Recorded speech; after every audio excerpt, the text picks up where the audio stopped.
Thank you. Welcome to the halfway point of the Terry Fox Walk for Major Ballachey 2012-2013. We have some grade 7 and 8s who are going to be reading. Danielle is going to start off with giving us a short summary of Terry Fox and the Marathon of Hope. And then our next 3 readers will be reading from Terry Fox's diary. Like many of you emerging writers, Terry kept a diary during his run, and we're fortunate that we can look back at his thoughts because he wrote them down. So we're going to see what he was thinking while he was running across Canada raising money for cancer awareness. After they're done, I'll come back and we'll say a few other words. But for now, we're going to pass it to Danielle Raymond. Terry Fox was a Canadian humanitarian, athlete, and cancer research activist. In 1980, with one leg having been amputated, he embarked on a cross-Canada run to raise money and awareness for cancer research. Although the spread of his cancer eventually forced him to end his quest after 143 days, 5,373 kilometers, and ultimately cost him his life, his efforts, and resulted in him a lasting worldwide legacy. The annual Terry Fox Run, first held in 1981, has grown to involve millions of participants in over 60 countries. It is now the world's largest one-day fundraiser for cancer research, and over 500 million will be raised in this day. Self-work, junction we found. Today we got up at 4 a.m. As usual, it was tough. If I died, I would die happy, because I'm doing what I wanted to do. How many people can say that?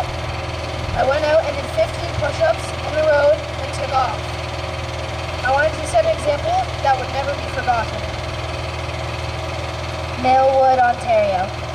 Terry collapsed in the van from exhaustion, his face brilliant, his breath labored, his eyes closed as if blocking out the light and the pain, with a wrinkled $100 bill, damp from sweat, clasped tightly in his hands.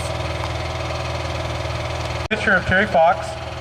Before he started out, someone who had lost their leg to cancer, and a coach, a teacher, who came to him not to tell him what to do, but to inspire him that others had done other things when they were facing adversity, as he was at the time lying in the hospital. We have him then as Michael and Amber were saying quotes of him on the bus. Feeling great. Wonderful feeling if you've ever been out for a run. You bounce out of the van or out of bed and you go for that long run. And then the satisfaction that Amber read about of raising money, a $100 bill back in 1981, an amazing amount of money for a gift of somebody just watching him do it, put it in his hand and thinking, that's why I was doing it, to raise money so that other kids like you and kids that you know, don't have to go through cancer. We can raise money and awareness and research to save as many lives as possible. So today we walk to remember some of the names and people either who have been touched by cancer and helped, or those who have passed away. And this is an opportunity for you and the teachers and all the workers at Major Ballachey to think ahead for the year. How am I going to be a hero like Terry? What am I going to do to make my world just a little bit better than when I found it this morning? So Terry's a great example of that. At this point, we're going to turn around and we're going to hike our way back. We are going to do it in the same order than which we left. Mr. Roberts, we want to thank you for doing a fantastic job.